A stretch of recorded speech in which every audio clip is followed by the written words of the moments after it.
Depression, it has been said, is a reflection of the soul's internal misery, its inconsolable sadness.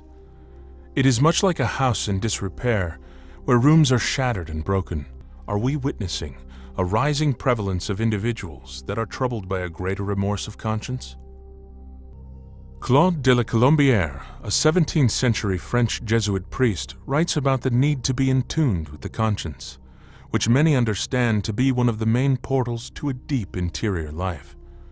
But de la Colombière does not mince words in regard to the harshness of that conscience that stings when we go astray. But are medications really the answer? What is going on that antidepressant dependence is increasing? So what exactly are these psychotropic drugs doing to the neurocircuitry of the brain?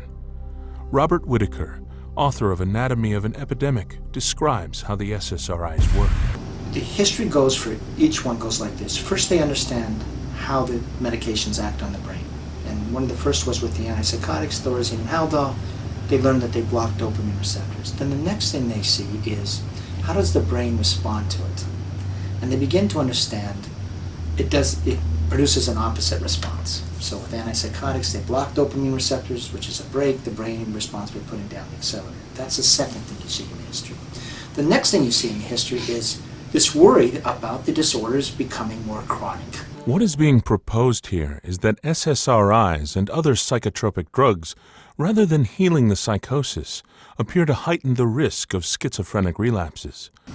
We have this belief, this false belief in our society, in a chemical imbalance story. And why don't we have scientists saying, wait a minute, it's not true. So what happened is psychiatry itself, for various guild reasons, wanted to tell a story about these are brain diseases, just like diabetes. Beginning in the 1980s, psychiatrists at top medical schools began working for drug companies. By that I mean they began serving as speakers, consultants, and advisors. They began telling a story to the public that helped promote the sale of drugs.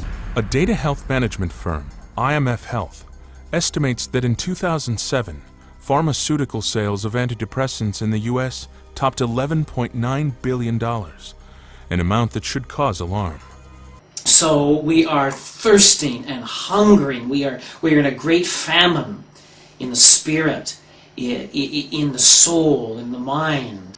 And so I think we're trying to find this joy, this interior peace, which can only come from Jesus. If you haven't discovered that joy that comes from knowing Him and loving Him and serving Him, you will be left empty.